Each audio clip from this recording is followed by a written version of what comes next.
menjauhi rohmu yang suci, kau sahabat dan kau dekat,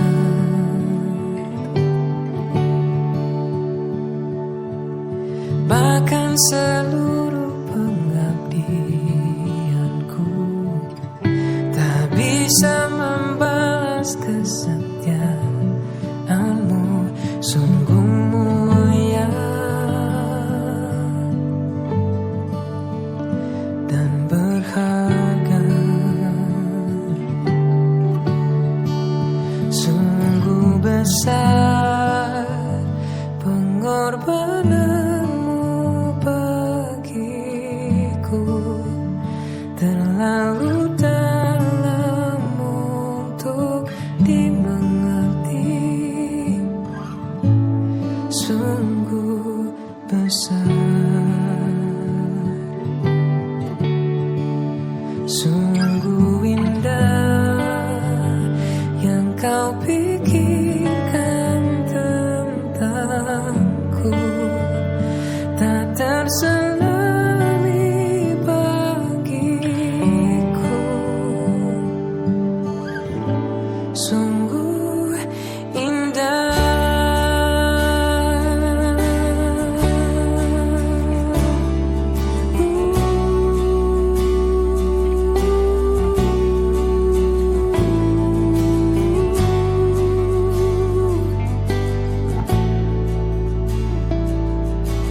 Kemanakah aku dapat pergi, menjauhi rohmu yang suci, kau sahabat. Dalam naungan Maha Kuasa akan berkata kepada Tuhan, tempat perlindunganku dan kubu pertahananku, Allahku yang kupercayai. Sungguh Dia adalah yang tak melepaskan kau dari jerat penangkap burung, dari penyakit sampar yang busuk. Dengan kepangnya Ia akan melindungi kau, di bawah sayapnya kau akan berlindung. Kesetiaannya ialah perisai dan pagar tembok. Engkau tak usah takut terhadap kedahsyatan malam, terhadap panah yang terbang di waktu siang, terhadap penyakit sampar yang berjalan di dalam gelap, terhadap penyakit menular yang mengamuk di waktu petang. Walau 1000 orang tinggal di sisimu dan 10.000 di sebelah kananmu, tetapi itu tidak akan menimpamu. Engkau akan menontonnya dengan matamu sendiri dan melihat pembalasan terhadap orang-orang kasih. Sebab Tuhan ialah tempat perlindunganmu, yang maha tinggi dan kau tempat perteduhan. Malapetaka tidak akan menimpa kamu, dan Tuhan tidak akan mendekat kepada kemahmu, sebab malaikat-malaikatnya akan diperintahkannya kepadamu untuk menjaga kamu di segala jalan. Mereka akan menayang kau di tempatmu, supaya kamu jangan terantuk kepada batu. Singa dan ular-ular akan kau lengkapi, kau akan menginjakkan singa dan ular-ular. Sungguh hatinya melekat kepadaku, maka aku meluputkannya, aku akan membentenginya sebab ia mengenal namaku. Bila ia berseru kepadaku, aku akan menjawab, aku akan menyertai dia dalam kesesakan, aku akan meluputkannya dan memuliakannya. Dengan panjang umur akan kukenyangkan dia, dan akan kuperlihatkan kepadanya keselamatan daripada hidup. Amin. Apa yang dimaksud dengan Pentakosta ketiga? 1. Pentakosta ketiga adalah pencurahan Roh Kudus yang dahsyat di zaman ini, melebihi di Yesus. 2. Pentakosta ketiga akan mengakibatkan penuaian jiwa yang terbesar dan yang terakhir sebelum Tuhan Yesus datang kembali. 3. Pentakosta ketiga akan membangkitkan generasi Yeremia, yaitu anak-anak muda yang dipenuhi Roh Kudus, cinta mati-matian kepada Tuhan Yesus, tidak memprotek terhadap dosa, dan akan bergerak untuk memenangkan jiwa. 4. Pentakosta ketiga lahir di Indonesia dan bergerak ke bangsa-bangsa. Gerakan ini dari timur ke barat dan akan kembali ke Yerusalem. 5. Pentakosta ketiga akan memberikan kuasa untuk menyelesaikan amanat agung, dan setelah itu Tuhan Yesus datang kembali beri kemuliaan untuk Tuhan. Semoga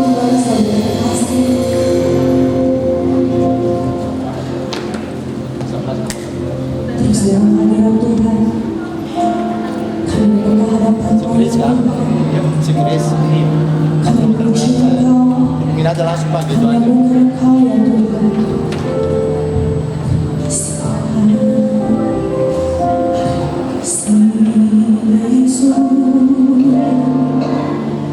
Sebentar kita memuji Tuhan Yesus.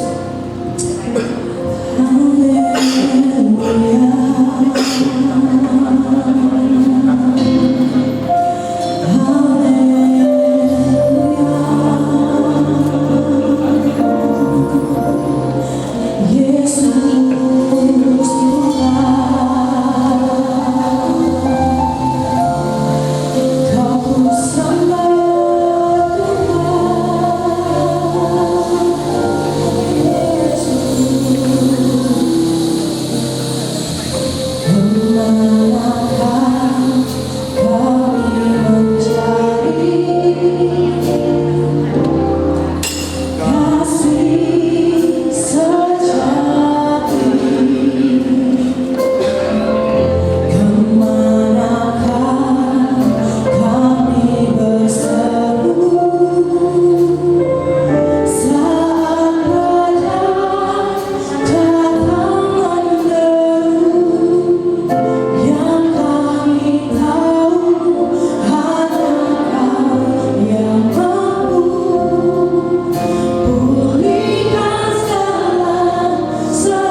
kembali saudara terkasih. Tiba saatnya kita mau memberikan persembahan kita yang pertama. Mari kita serahkan persembahan kita dan kita boleh bersatu di dalam doa. Kami mengucap syukur Tuhan buat anugerah dan kebaikan Tuhan yang sudah berikan kami. Dan Bapak saat ini Tuhan kami memberikan persembahan kami yang pertama.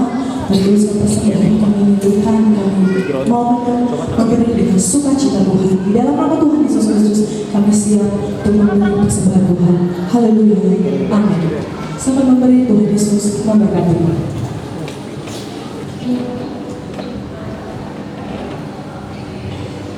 Tetap kita dalam kehadiran Tuhan dan mendengar dalam firman Tuhan. Tuhan Yesus.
Kami bersyukur ini adalah anugerah dari Tuhan, kesempatan dari Tuhan, dan kemurahan Tuhan yang terjadi dalam hidup kami. Terima kasih buat pagi hari ini kami datang, kami beribadah. Tapi tidak hanya sedang kami beribadah, tetapi kami menyembah dan memuliakan. Tiba saatnya kami akan belajar firman. Biarkan hati kami seperti tanah yang gembur yang siap menerima benih yang hidup daripada Tuhan. Berbicaralah kepada kami semua Bapa. Kami siap untuk belajar firman-Mu. Di dalam nama Tuhan Yesus kami berdoa. Haleluya, siap terima firman Tuhan. Sama-sama katakan amin. Untuk tangan yang terbaik buat Tuhan Yesus. Silakan duduk saudara, puji Tuhan. Shalom. Apa kabar? Saudara bersuka cita? Baik, dengan tidak mengurangi rasa hormat, saya berterima kasih kepada gembala, wakil gembala yang akan tulis pekerja yang mengizinkan waktu bagi saya untuk membagikan firman Tuhan. Perkenalkan, nama saya David Herson, dan hari ini saya diberi kesempatan untuk membagikan firman Tuhan sama seperti tema yang diberikan kepada saya. Saya adalah seorang hamba Tuhan, tapi hari ini juga saya hadir di pemerintahan. Tadi sempat cerita, saya diberi mandat untuk saya jadi seorang komisaris di sebuah perusahaan BUMN. Ternyata tidak hanya saya, tapi istri saya juga dipercaya menjadi seorang komisaris. Dan saya sedang menunggu asesmen untuk saya bisa berbuat untuk berbakti dan mengabdi. Karena buat saya, Kristen itu tidak jadi garam dan terang buat gereja. Saudara pelajari Alkitab dengan baik bahwa Yesus tidak memerintahkan kita untuk kita menjadi garam dan terang gereja. Tetapi Yesus perintahkan agar kita menjadi garam dan terang kata dunia. Saudara jangan nanti dengan kata dunia. Nah, seringkali orang-orang Kristen ini, mereka begitu sudah beribadah, mereka begitu sudah ke gereja, mereka sudah pelayanan, mereka anti dengan satu kata ini, dunia. Yesus tidak pernah menolak dunia. Yang Yesus tolak adalah duniawi. Duniawi ini sifatnya apa? Sedangkan kita ini tinggal di dunia. Ada orang yang seolah-olah merasa begini, bahwa orang Kristen itu hidupnya cuma mengawang-awang di surga, tetapi kakinya tidak pernah menginjak bumi. Makanya buat saya, Kristen yang paling sehat adalah Kristen yang bicara tentang surga, tapi hidupnya jadi berkat buat dunia. Katakan amin. Makanya Kristen yang benar itu Pak, bukan karena angkat tangan di gereja, bukan. Itu karena ibadah, itu karena bersekutu, itu karena pelayanan. Tapi Kristen yang paling benar, ketika mereka di rumah Tuhan, mereka sungguh-sungguh, tetapi di luar sana hidup mereka berbuah. Katakan amin. Baik, saudara, kita akan belajar bersama sama seperti tema yang diberikan kepada saya. Saya beri judul khotbahnya, judulnya adalah Hidup Jemaat Akhir Zaman. Nah, bicara tentang kehidupan, itu bicara tentang sebuah perjalanan. Saudara, hidup ini bicara tentang perjalanan. Perjalanan untuk kita mengambil dan sampai pada satu tujuan. Nah, satu kali Tuhan bilang sama Musa, bawa umatku keluar dari tanah Mesir untuk masuk dalam satu tempat. Namanya apa? Tanah Perjanjian. Nah, Tuhan hari itu berjanji kepada umat Israel lewat Musa, bawa umatku keluar dari tanah Mesir agar mereka masuk ke satu tempat yang aku janjikan. Namanya Tanah Perjanjian. Nah, karena hidup adalah sebuah perjalanan, hidup itu persis seperti perjalanan orang Israel keluar dari tanah Mesir sampai ke Tanah Perjanjian. Hanya saja ternyata perjalanan hidup kita itu tidak seindah dari apa yang kita baca di Alkitab. Mohon maaf ya, Tuhan tidak pernah menjanjikan hidup yang mudah. Tuhan tidak pernah menjanjikan hidup tanpa masalah. Tapi Tuhan janji bahwa orang yang percaya pasti menang atas masalah. Nah, saudara perhatikan, ketika Tuhan lewat Musa membawa orang Israel keluar dari tanah Mesir menuju tanah perjanjian, ternyata Tuhan tidak bersama kepada mereka dan membawa mereka dengan cara instan. Makanya mohon maaf, Tuhan saya dan Tuhan saudara adalah Tuhan proses. Tuhan memberkati seseorang selalu ada prosesnya. Nah, saya banyak orang Kristen suka pada tanah perjanjiannya, tapi nggak suka dengan prosesnya. Saya mau tanya sama saudara, Tuhan saya nggak sama orang Israel? Saya Pak. Pertanyaan saya, kalau memang Tuhan sayang kepada orang Israel, kenapa dari tanah Mesir mereka tidak langsung masuk ke tanah perjanjian? Di Mesir orang Israel diperbudak, di Mesir orang Israel diinjak-injak. Begitu keluar dari tanah Mesir, kenapa tidak langsung tanah perjanjian? Tapi kenapa Tuhan bawa orang Israel masuk di padang gurun? Karena sederhana, mohon maaf ya saudara, jangan tersinggung. Orang Israel Israel sudah keluar dari tanah Mesir. Tapi ternyata orang Israel belum keluar dari mental Mesir. Ada tahu mental Mesir itu apa? Mental Mesir yang selalu tidak tahan dengan rasa lapar dan rasa haus. Dan banyak orang Kristen datang ke gereja cuma cari kebutuhan lapar dan haus. Makanya kalau saudara datang hari ini, jangan datang karena pengen diberkati. Itu konsep kekristenan yang salah. Karena saudara sudah diberkati. Makanya setting dari rumah datang ke gereja bukan meminta. Setting dari rumah datang ke gereja memberi. Makanya banyak orang meninggalkan Yesus waktu Yesus di atas Bukit Golgota. Ada tahu kenapa Yesus disukai? Karena dia buat mujizat. Ada tahu kenapa Yesus banyak pengikutnya? Karena dia mampu mencelikan mata orang buta. Tahu kenapa Yesus dikerumuni dengan 5.000 orang? Karena Yesus buat mujizat dengan 5 roti 2 ikan. Pertanyaan saya, di mana 5.000 orang yang kenyang dengan 5 roti 2 ikan? Waktu Yesus ada di atas kayu salib. Makanya jemaat akhir zaman, jemaat yang kuat bukan jemaat yang diberkati, tetapi jemaat yang tetap setia sekalipun ada di puncak Bukit Golgota.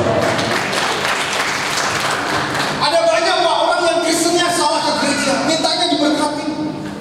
Salah. Kita ini orang-orang yang sudah diberkati. Jadi mental jangan begini. Mentality is not take but giving. Makanya saudara datang hari ini, kasih yang terbaik.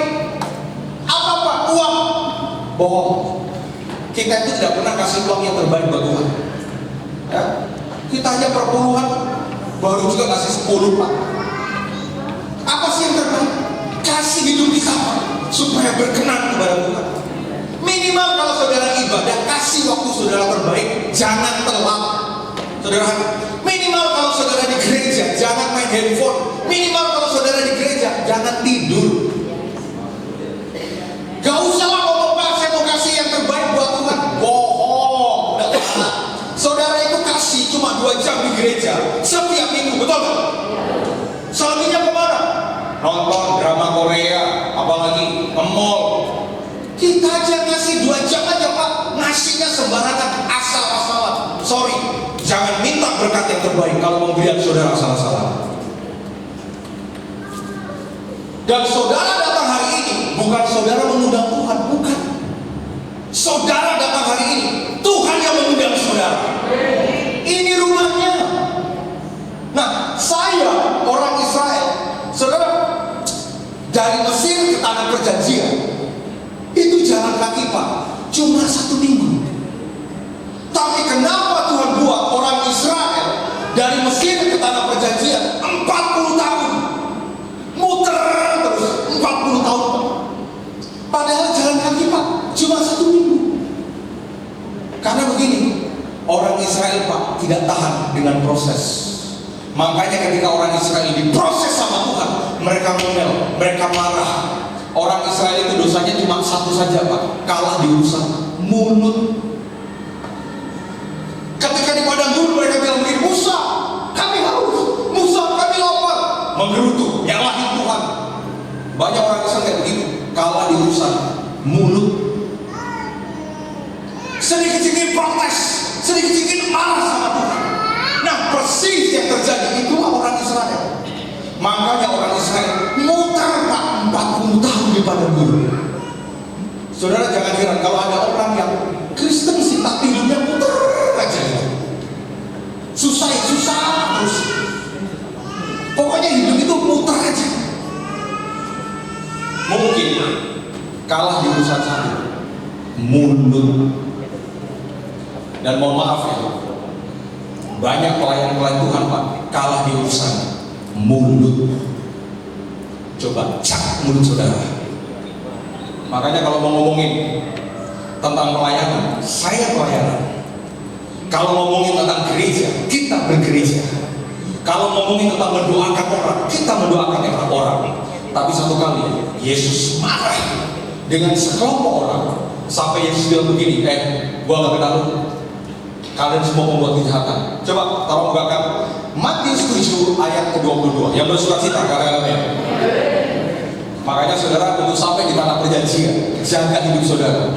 Jangan ngomel, sekalipun diproses tetap setia dengan Tuhan. Makanya jemaat di zaman jemaat yang tetap setia, sekalipun hidupnya harus memikul kayu salib. Nah, dia bilang begini, Matius 7 ayat 22. Kita baca bersama-sama. 1, 2, 3. Pada hari terakhir, banyak orang akan berseru kepada apa? Tuhan, Tuhan, bukankah kami bernubuat demi nama-Mu dan mengusir setan demi nama-Mu dan mengadakan banyak mujizat demi nama-Mu juga? Saudara, orang-orang ini, saya mau tanya sama saudara, orang-orang yang teriak begini, Tuhan, Tuhan, sama seperti yang kita lakukan, Tuhan, Tuhan, kan kita kan datang hari ini memanggil nama Tuhan, kan? Tuhan, Tuhan. Mereka tidak hanya sekedar jemaat, mereka bukan hanya sekedar orang Kristen, tetapi mereka adalah orang-orang Kristen yang berkarunia. Tidak semua Pak orang Kristen berkarunia, tapi mereka orang-orang Kristen yang berkarunia. Buktinya apa? Mereka bilang begini, Tuhan, Tuhan, bukankah kami bernubuat demi nama-Mu? Yang kedua, bukankah kami mengusir setan demi siapa? Nama-Mu. Yang ketiga, mengadakan banyak mujizat demi apa? Demi nama-Mu. Tiba-tiba orang ini datang kepada Yesus. Orang ini bilang begini. Ini Yesus bilang ke murid-murid, ada orang yang datang, mereka bilang, Tuhan, Tuhan, bukankah kami bernubuat demi nama-Mu? Bukankah kami mengusir setan demi nama-Mu? Bukankah kami mengadakan mujizat demi nama-Mu? Kalau ada orang yang berani ngomong seperti ini, berarti terjadi gak mujizat dan nubuatannya? Terjadi, Pak. Nah, berapa banyak gereja yang dikejar pada karunia ini? Pada karunia bernubuat, pada karunia mengadakan mujizat, pada karunia apa lagi? Mengusir setan. Sorry saudara, saya tidak anti dengan karunia, karena karunia itu pemberian Tuhan. Tapi banyak orang sibuk dengan karunia, tapi hancur di karakter. Pernah nggak ketemu orang bisa doakan orang sakit, tapi hidupnya hancur dan berantakan karena selingkuh kiri kanan? Ada Pak. Keren nggak? Keren. Makanya saudara bilang begini, Pak, dia rohani loh Pak. Apa tandanya rohani? Pak, kalau di gereja, kalau sudah angkat tangan Pak, kami merasakan hadirat Tuhan. Sorry, rohani seseorang tidak dilihat pada angkat tangannya, tetapi rohani seseorang dilihat bagaimana cara hidup dan berkeluarganya. Ada yang bilang amin ini. Ada orang yang terpesona dengan karunia. Ada orang yang terpesona dengan pelayanan. Saya bilang sama teman saya, ada teman saya hamba Tuhan, beberapa waktu yang lalu saya telepon, saya tegur dia. Jadi teman saya ini Pak, kalau sudah pelayanan, dia menganggap pelayanan itu adalah sebagai bayar harga pikul salib menyenangkan Tuhan. Saya bilang begini, bro, silakan pelayanan. Tapi kalau kamu sudah pelayanan 1 bulan dan tidak pulang ke rumah, berarti ada yang salah dengan cara berkeluarga. Kenapa? Sorry, your family is your ministry. Ada orang yang keren Pak di angkat tangan, tapi saya sama keluarga sembarangan. Orang tuanya nggak pernah diperhatikan. Tapi begitu loh. Keren nggak? Keren. Loh, orang ini coba keren nggak? Bernubuat demi nama-Mu, mengusir setan demi nama-Mu, menyembuhkan orang sakit demi nama-Mu. Kalau orang ini tercatat di Alkitab, berarti ini orang-orang yang memang mereka melakukan mujizat dan bernubuat. Tapi tahu nggak? Yesus bilang apa? Makanya begini.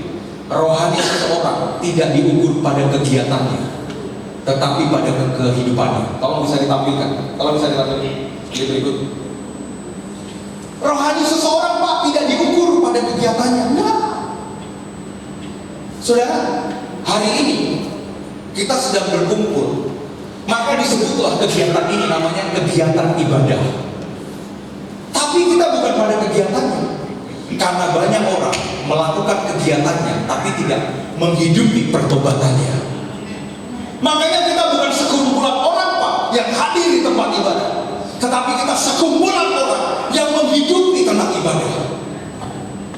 Maka ibadah yang sebenarnya Pak bukan cuma angkat tangan, bukan cuma tepuk tangan, tetapi ibadah yang sebenarnya ketika hidup kita Pak jadi berkat di luar sana. Nah, orang-orang tadi dia bilang begini, Tuhan, bukankah kami bernubuat demi nama-Mu, mengusir setan demi nama-Mu, apalagi menyembuhkan orang sakit demi nama-Mu? Kita Pak, jangankan menyembuhkan orang sakit, batuk aja gak sembuh-sembuh Pak kita Pak. Tapi orang ini dia lakukan karunia. Tiba-tiba Yesus bilang begini, ini tamparan buat kita semua. Dia bilang ayat berikutnya, Matius 7 ayat 23, kita baca sama-sama saudara, 1, 2, 3. Pada waktu itulah aku akan berterus terang kepada mereka dan berkata, aku tidak pernah mengenal kamu. Hanyalah daripadaku kamu sekalian membuat kejahatan. Pertanyaan saya, kejahatan apa yang mereka buat? Halo, Yesus kan bilang begini Pak, enyah kalian, pergi kalian, semua pembuat kejahatan. Pertanyaan saya, kejahatan apa yang mereka buat? Kasih tahu sama saya, kejahatan apa yang mereka buat? Dari mana Pak taunya sombong Pak? Alkitab gak catat mereka sombong. Ini kayaknya cocok loh, gini suka menyinggung kan? Mereka kan musir setan kan? Mereka orang rohani kan? Orang rohani. Mereka musir setan, mereka menyembuhkan orang sakit, mereka mengadakan mujizat. Tapi tiba-tiba Yesus bilang begini, aku tidak mengenal kamu, pergi kamu pembuat kejahatan. Mereka tak membunuh, mereka tidak berzina, mereka tidak mencuri. Tapi kenapa Yesus bilang kalian semua pembuat kejahatan? Ada tahu kenapa? Ayat 20, 21, 22, 23 itu muncul karena ada ayat sebelumnya. Ternyata ayat sebelumnya bilang begini Pak, tolong ditampilkan. Matius 7 ayat 20, 1, 2, 3. Jadi dari buahnya kamu akan mengenal mereka. Jadi sederhana Pak, kalau mau lihat orang Kristen, bukan dari pohonnya, tapi dari buahnya lah. Padahal mereka bilang begini, kami sudah mengusir setan demi nama-Mu, kami sudah mengadakan mujizat demi nama-Mu. Yesus bilang ini, pergi kalian pembuat kejahatan. Terus Yesus di ayat sebelumnya ternyata dia bilang begini, dari buahnya lah kamu akan mengenal mereka. Pertanyaan saya, dari mana kita tahu satu buah itu adalah mangga? Dari mana Pak? Rasa.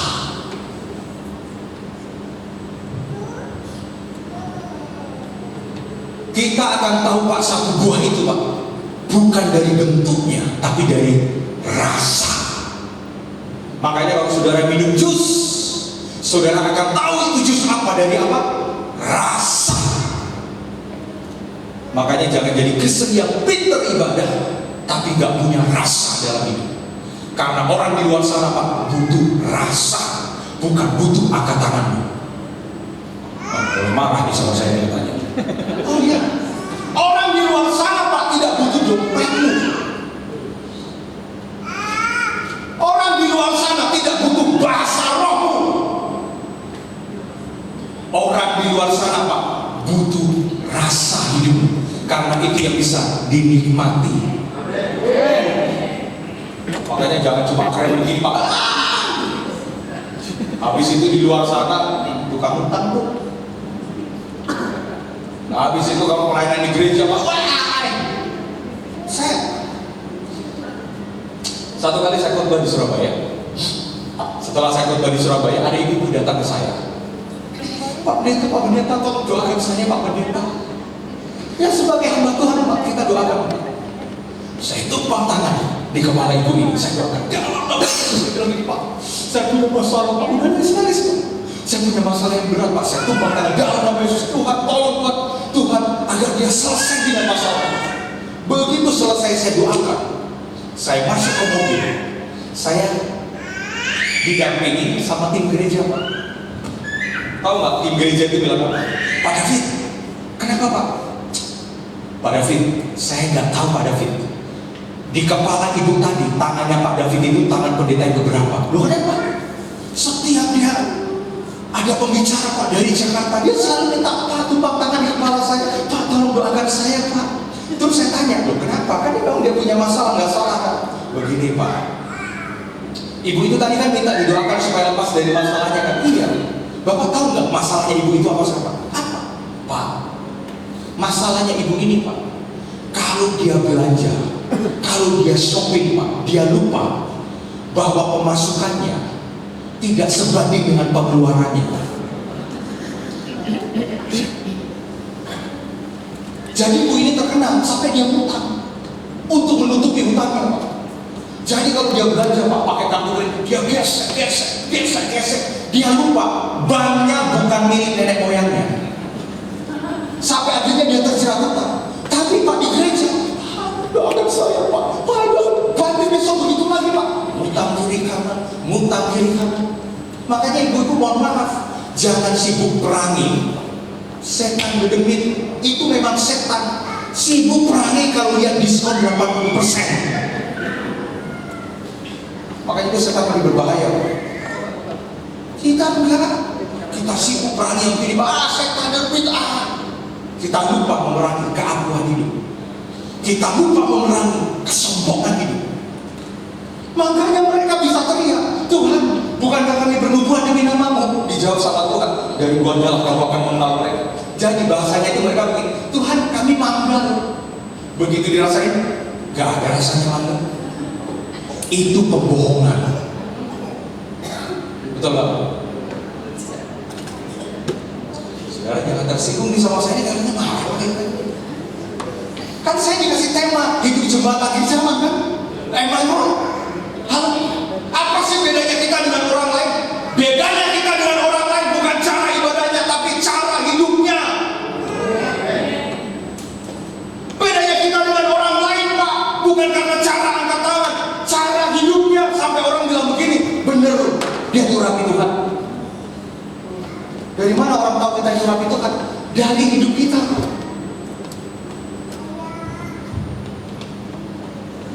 Makanya kekeseran itu pada jawaban, pada buah, bukan pada pohon.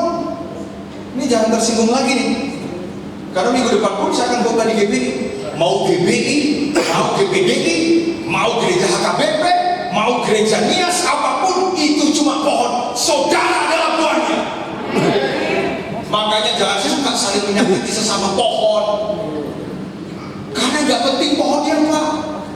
Jangan sampai pohon kita lebih besar loh. Nggak penting, ada buahnya nggak sih? Makanya dia bilang begini, mau tahu bener nggak mereka itu? Lihat aja dari buah. Lihat aja. Makanya tahu nggak saudara? Yesus paling tidak suka dengan orang-orang Farisi. Siapa orang-orang Farisi? Orang-orang Farisi adalah orang-orang Pak yang tak beribadah lebih daripada kita. Tapi orang Farisi Pak, dia punya satu kelemahan dan kekurangan. Apa itu? Kalau mereka sudah beribadah, mereka bisa bilang begini sama orang, kamu berdosa, kamu nggak benar, kamu nggak kudus. Makanya Yesus dalam pelayanannya, dia ketemu dengan pelacur, dia ketemu dengan pemungut cukai, dia ketemu dengan orang berdosa.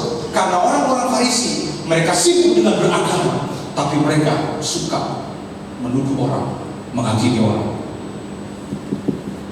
Itu yang saya sebut Pak, orang-orang yang suka menghakimi orang, orang-orang yang suka merendahkan orang lain, sekalipun mereka beragama, mereka adalah ahli-ahli surga.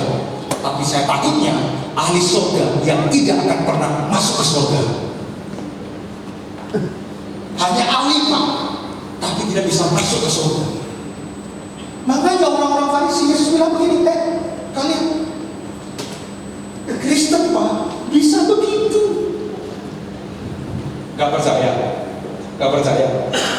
Coba saudara, setelah saudara pelayanan hari ini, saudara keluar dari gereja, ketika lihat orang mabuk di luar sana, apa yang ada di benak saudara itu menentukan saudara sedang menghakimi atau saudara sedang mengasihi. Terbanyak daripada kita Pak. Lihat di luar nih, Habis gereja, suka mabuk. Kok saudara kayaknya gak suka nih sama saya nih? Betul? Kita merasa kalau sudah khotbah di mimbar, kita merasa kalau sudah pelayanan di mimbar, orang levelnya di bawah kita kan? Sorry, kadrun. Jangan tersinggung sama saya. Setiap orang yang melayani Tuhan, Pak, dia akan merasa hidupnya tidak lebih baik daripada orang lain. Ini pemain piano tadi, mana pemain piano tadi? Wah, ini pemain piano, Pak. Kalau nggak hati-hati sudah melayani Tuhan kan di gereja kan pemain piano. Dia kalau nggak hati-hati, Pak, begitu keluar dari gereja, dia merasa jari-jarinya seperti jari-jari Allah. Saudara ini kayaknya kaku banget sih, kayaknya kasih salam kanan kiri bilang kita bertobat sama-sama. Ya, Pak. Pak, mohon maaf ya. Yang lebih berbahaya lagi kaum saya. Bapak di gereja jabatannya apa? Saya majelis loh ya. Pak, Bapak kalau Bapak majelis nanti duduknya sorry ya. Saya kalau duduk saya nggak bisa ya, kursinya keras ya. Pak, Anda tanya sama staf saya. Saya bilang sama staf saya, John, setiap orang yang mengundang saya pelayanan, dimanapun, di lorong manapun, di kampung manapun, selagi jadwal saya bisa, ambil job, kita pelayanan. Karena buat saya, pelayanan gampang, tetapi pelayanan yang berkenan, Pak, itu yang kita cari. Beribadah gampang, tapi kita mau jadi orang Kristen yang berkenan di hadapan Tuhan. Makanya satu kali Yesus bilang begini, ada perumpamaan tentang orang yang menabur gandum. Tiba-tiba ada musuh yang menabur benih lawan. Tolong bisa ditampilkan. Ini gandum, ini lawan. Saudara pasti pernah baca ayat ini? Ya? Nah, hari itu sang petani dia tabur, Pak. Dia tabur benih gandum di ladang. Tiba-tiba datang musuh, tabur benih lawan. Terus tiba-tiba mereka bilang begini sama yang punya ladang, ya sudah, karena ada benih gandum, karena ada benih lawan, gimana kalau yang benih lawan ini kan jadi penyakit, kita cabut aja. Tuhan bilang begini, jangan. Kenapa? Kalau dicabut sekarang, nantinya gandum juga tercabut. Terus biarin aja. Biarkan apa? Biarkan mereka bertumbuh sama-sama. Karena kalau nanti mereka bertumbuh sama-sama, akhirnya kita tahu mana lawan, mana gandum. Karena kalau dari benih, Pak, nggak ketahuan. Benihnya sama, bentuknya sama, ukurannya sama. Yesus bilang begini, jangan cabut, biarkan saja. Terus tunggu saja sampai mereka bertumbuh sama-sama. Nanti kalau sudah besar, nanti kalau sudah bertumbuh, akan ketahuan mana lawan, mana gandum. Tahu saudara, bedanya lawan dan gandum itu dari mana? Yes. Lawan tidak berbuah, tapi gandum berbuah. Nah, saudara pasti tersinggung lagi nih dengan saya nih kayaknya. Ini jangan-jangan di antara kita ada yang jadi lawan juga nih katanya. Oh ya, Pak. That's why he said, from the fruits that you shall may know them. Dari buahnya lah kamu akan kenal mereka. Kristen yang melawan, Pak, dia nggak berbuah. Cuma bertumbuh, tapi nggak berbuah. Tapi Kristen gandum, Pak, dia berbuah. Makanya jadi Kristen yang berbuah. Kenapa? Karena buah saudara yang bisa memberi rasa kenyang kepada orang yang tidak mengenal Yesus yang hari ini sedang kelaparan. Makanya hidup harus jadi jawaban buat orang lain. Apa sih bedanya lawan dan gandum? Kalau kita pikirkan lagi, nih, lawan dan gandum di ladang yang sama, di gereja GBI, BTC, Rayon 18 yang sama. Kayaknya saudara marah nih sama saya kayaknya. Saya lawan dan gandum, Pak, di ladang yang sama. Makanya saudara jangan heran ada orang yang di ladang pelayanan sama-sama tiba-tiba gugur, tiba-tiba meninggalkan Tuhan. Bukannya dia dulu Kristen, tiba-tiba meninggalkan Yesus. Jangan heran, mungkin mereka lalai. Mereka di ladang yang sama, mereka dapat air yang sama, tapi kenapa hasilnya berbeda?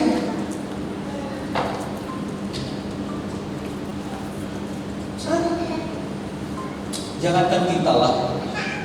Satu kali Yesus kumpulkan murid-muridnya. Di situ ada siapa? Di situ ada Petrus. Di situ ada Yohanes. Di situ ada Yudas. Tiba-tiba Petrus bilang begini, Tuhan, Tuhan. Waktu Yesus bilang begini, kalian tahu nggak? Aku ini akan ditangkap. Aku anak manusia itu akan dianiaya. Petrus Pak. Petrus dia bilang begini, Tuhan, Tuhan. Aku akan berdiri buat Tuhan. Tiba-tiba Yesus ditangkap, Petrus hilang. Makanya orang-orang yang selalu bilang, Pak, saya akan berdiri buat gereja ini. Udah, tiba-tiba hilang orang-orang begini. Udah apa? Nah, ada yang namanya Yudas. Di antara Yesus saja, Pak, ada Yudas, Pak. Makanya Petrus dan Yudas kesalahannya sama. Apa sih kesalahan Petrus? Apa sih kesalahan Yudas? Dua-duanya ini sama-sama pengkhianat. Makanya kalau mau lihat orang Kristen, mau lihat pertemanan, lihatlah ketika saudara mengalami proses dan sakit, siapa yang akan tetap setia dengan saudara. Kalau saudara hari ini sukses, diberkati, saudara akan banyak orang datang kepada saudara. Mohon maaf ya, kalau hidupmu manis, jangankan semut, ular pun akan datang. Tapi kalau hidupmu sedang baik, sedang diproses, sedang alami puncak bukit Golgota, akan kelihatan siapa orang-orang yang tetap setia dengan kita. Nah, Yudas dan Petrus sama-sama pengkhianat, sama-sama menyangkal, sama-sama meninggalkan Yesus. Tetapi yang saya suka, ketika Petrus dia tahu salah, dia bilang begini, ketika ayam berkokok, kan Tuhan kan bilang begini, Pet, sebelum ayam berkokok, kamu sudah sangkali aku 3 kali. Begitu ayam ini berkokok, Petrus sadar dan dia bertobat. Sayang Pak, Yudas tidak melakukan hal yang sama. Saya mau tanya sama saudara, Yudas sadar gak akan kesalahannya? Dia sadar Pak, sampai dia kembalikan 30 keping uang perak. Tapi Yudas gak bertobat, dia memilih bunuh diri. Makanya dalam hidup ini kita persis seperti Petrus dan Yudas. Kita ini pengkhianat juga. Tapi kalau sadar, mari kita bertobat. Karena buah yang sejati itu lahir dari pertobatan. Saudara-saudara dalam berdiri, kali salam kanan kiri bilang begini, kita gandum, kita gandum. Kali saya kok,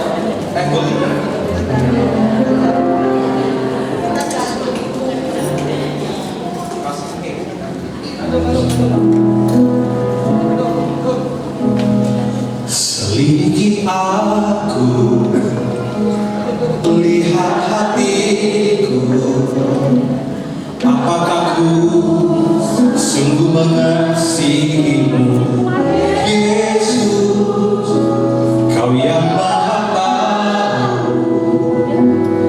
dan menilai hidupku, tak ada tersembunyi bagimu. Katakan, selidiki aku, selidiki aku,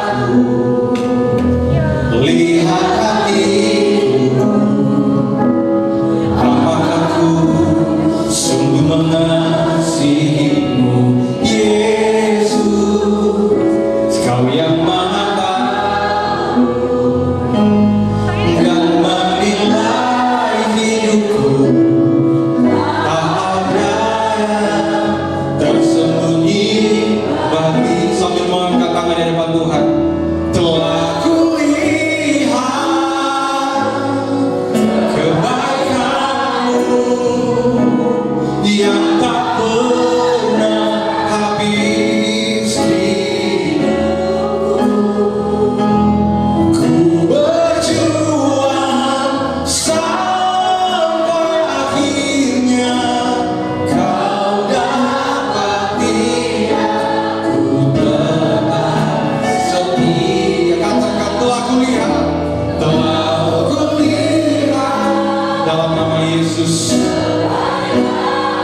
Kami mau hidup kami berbuah dan berkenan, karena itu yang kami kejar Tuhan. Terima kasih buat hari ini. Kami belajar bagaimana menjadi jemaat yang sampai akhir menutup mata, hati kami tetap kepada Yesus. Hati kami tetap berbuah seperti gandum. Kami bukan lalat Tuhan. Kami bukan orang-orang yang hanya teriak, Tuhan, Tuhan, bukankah kami mengusir setan demi nama-Mu, bukankah kami mau mengadakan mujizat demi nama-Mu. Tapi hidup kami berbuah memuliakan Tuhan. Terima kasih Bapak. Terima kasih buat kasih. Berkati untuk setiap jemaat agar kami tetap setia kepada Tuhan apapun yang terjadi, bahkan ketika kami mengalami proses yang salib. Kami bersyukur buat kasih. Di dalam nama Tuhan Yesus kami berdoa dan kami percaya kami diberkati. Haleluya. Yang percaya sama-sama katakan amin. Itu tangan buat Tuhan Yesus. Silakan dulu saudara. Puji nama Tuhan, terima kasih kepada hamba. Semua terberkati dalam firman Tuhan hari ini, amin. Kami keluarga besar GBI Raya 18 BTC tidak menyambut Bapak Ibu Saudara yang baru pertama kali hadir di tempat ini. Boleh mengangkat tangannya. Ada Bapak Ibu Saudara yang baru pertama kali hadir di tempat ini. Puji nama Tuhan, kita merupakan jemaat yang setia, amin. Tiba saatnya kita memberikan persembahan kita yang kedua. Mari kita serahkan persembahan kita di amplop tunggu yang sudah tersedia, dan Bapak Ibu Saudara juga boleh dapat memberikan persembahan ke QR yang ada di bangku belakang Bapak Ibu Saudara. Dan kita boleh mengangkat tinggi amplop kita di atas kepala kita, dan kita boleh bersatu di dalam Tuhan. Kembali lagi kami mengucap syukur Tuhan atas berkat dan kasih Tuhan Yesus kepada setiap kami. Saat ini Tuhan, kami kembali memberikan persembahan syukur kami di hadapan Tuhan. Bersama dengan persembahan kami Tuhan, kami percaya Kau memberkati dan berguna bagi pelebaran kerajaan surga. Terimalah persembahan kami Tuhan, berkati tangan-tangan kami memberi, dan kami siap memberi dengan sukacita di dalam nama Tuhan Yesus Kristus. Haleluya.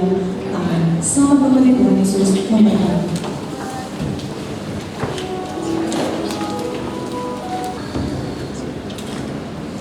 Puji nama Tuhan, kita sudah mengunjung ibadah kita. Saudara jemaat kita boleh bangkit berdiri.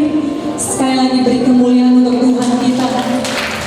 Kita boleh mengangkat tangan kita di hadapan Tuhan.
Terima kasih Roh Kudus, terima kasih Tuhan Yesus. Kami merasakan kasih Tuhan yang begitu besar terhadap kami di hari Minggu, di dalam ibadah kami ya Tuhan. Terima kasih Kau sudah mengutus hamba-Mu ke tempat ini, Bapak David Herson, yang sudah memberitakan firman-Mu, sudah mengajar kami, menuntun kami ya Tuhan untuk semakin mengerti. Kami sudah diingatkan yang Bapa, bagaimana kami di akhir zaman ini sebagai jemaat yang tidak sekedar setia, tetapi kami adalah jemaat-jemaat yang berbuah. Kami bukan menjadi seperti lalang, tapi kami adalah seperti gandum. Ya Bapa, hari ini kami bisa memproteksi diri kami masing-masing. Biarlah kami diberkati dan bisa memberkati orang lain. Engkau yang membuat kami berbeda, Engkau yang membuat kami adalah orang-orang Kristen. Karena dari buah kami dikenali. Tidak hanya sekedar kami beribadah, kami terlihat sebagai seorang Kristen, tetapi kami memang menjadi orang Kristen. Terima kasih Tuhan. Ini menjadi rema dalam kehidupan kami, dalam khotbah yang luar biasa yang disampaikan oleh hamba-Mu. Ya Bapa, kami juga berdoa untuk hamba-Mu Pendeta David Herson. Engkau tetap setia memberikan pencurahan Roh Kudus. Engkau tetap memberikan kepada hamba-Mu ini untuk tetap melayani Engkau dimanapun dia bekerja dan berada, jadi berkat bagi setiap orang. Melalui hamba-Mu ini semakin banyak orang-orang yang menyembah Engkau, semakin banyak yang percaya diberkati. Kau berkati kesehatannya, umurnya, pekerjaannya, dimanapun hamba-Mu ini dipercayakan. Demikian juga kami berdoa untuk istri dan anaknya, bahkan seluruh keluarga besarnya. Terima kasih Bapa. Engkau pakai terus hamba-Mu ini, lebih lagi dan lebih lagi. Ya Tuhan, kami juga berdoa untuk gembala pembina rohani kami. Engkau yang memberkati Bapak Pendeta Nikolas dan para wakilnya. Engkau yang memberkati gembala rayon kami, Bapak Pendeta Markus dan para wakilnya. Biarlah Tuhan gembala-gembala kami ini Kau pakai terus untuk bisa bersama-sama kami untuk menyampaikan visi-misi gereja kami. Ya Bapa, biarlah semakin banyak orang-orang yang menyatakan diri sebagai pengikut-Mu, semakin banyak orang-orang yang akan menyembah Engkau. Terima kasih Tuhan. Kami juga berdoa untuk semua gembala-gembala cabang, ranting, gembala-gembala guru, staf gembala di Rayon 18. Serakus kami berdoa untuk staf gembala di tempat ini, Bapak Pendeta Edward Jika dan wakilnya Samuel Siahan dan para diakon-diakonis dan seluruh pelayan-pelayan Tuhan di tempat ini, yang semua kami bersatu hati mengambil bagian dalam pelayanan di gereja ini. Kami berdoa semakin diberkati seluruhnya ya Tuhan. Ya Bapa, kami berdoa untuk bangsa dan negara kami. Engkau yang melawat bangsa ini mulai dari Sabang sampai Merauke. Biarlah bangsa kami semakin adil, makmur, sejahtera, semakin diberkati. Kami juga berdoa secara khusus kepada pemimpin bangsa kami, Bapak Presiden Prabowo Subianto dan Wakil Gibran. Kami berdoa untuk para menteri, seluruh jajaran kabinet merah putih. Kami berdoa untuk lembaga-lembaga tinggi negara, DPR, MPR dan sebagainya. Ya Tuhan, Kau juga memberkati mereka. Kami berdoa untuk seluruh gubernur, bupati, wali kota, terlebih untuk kota kami Bekasi, Kabupaten Bekasi. Kau pakai juga terus mereka Tuhan, biarlah semakin mengerti dan takut akan Engkau. Biarlah segala kebijakannya adalah kebijakan yang mensejahterakan, kebijakan yang melindungi kami, terlebih kami orang-orang yang percaya kepada-Mu. Terima kasih Bapa, terima kasih Tuhan Yesus. Kami berdoa untuk jemaat-jemaat yang beribadah di hari ini. Ya Tuhan, apapun menjadi pergumulan hidupnya, Jika ada dalam keadaan sakit penyakit, Engkau yang menyembuhkan. Di dalam nama Tuhan Yesus kami percaya disembuhkan. Segala pekerjaan dan usahanya diberkati, rumah tangganya dipulihkan, rumah tangganya semakin rukun, anak-anaknya semakin mendengar dan mengerti akan didikan daripada orang tuanya, semakin takut kepada Engkau. Ya Tuhan, biarlah semua jemaat-jemaat di tempat ini semakin berbuah, semakin diberkati. Biarlah kami menjadi berkat bagi tempat tinggal kami dimanapun kami berada. Dan kami juga berdoa untuk setiap program-program gereja kami di tempat ini, Engkau juga yang memberkati, biar semua tercapai sebagaimana yang kami harapkan. Dan kami sebelum pulang ya Bapa, kami tetap berdoa kepada Engkau, Engkau tetap menyertai kami, menjaga kami. Hari ini bahkan sampai ke depannya, kami serahkan hidup kami ke dalam tangan Tuhan. Dan karena kami mau pulang dan menyelesaikan ibadah ini, sebelum kami pulang ingin mendengarkan berkat-Mu yang akan disampaikan oleh hamba. Kekasih-kekasih Kristus yang diberkati Tuhan, ibadah kita yang pertama ini sudah selesai. Dan sebelum kita pulang, mari kita arahkan hati kita kepada Tuhan. Angkat kedua tanganmu dan terimalah berkat Allah. Jadilah jemaat yang berbuah di akhir zaman, dan diberkatilah keluargamu, diberkati anak-anakmu, diberkati seluruh apa yang kau kerjakan. Tuhan buat berhasil. Pulang dan terimalah berkat Allah, berkat kasih karunia yang melimpah-limpah dari Allah Bapa, di dalam kasih anugerahnya Tuhan kita Yesus Kristus, dan di dalam persekutuan yang manis dengan Allah Roh Kudus, menyertai kehidupan kita sekalian mulai saat ini sampai Maranatha. Tuhan Yesus datang kepada kita yang kedua kali, menjemput kita di awan permai, bahkan sampai selama-lamanya. Yang percaya diberkati dan sudah diurapi Tuhan, sama-sama katakan amin, amin, haleluya. Selamat hari Minggu Bapak Ibu, Tuhan Yesus memberkati. Tetap semangat, selalu bahagia bersama dengan keluarga. Jadi Tuhan.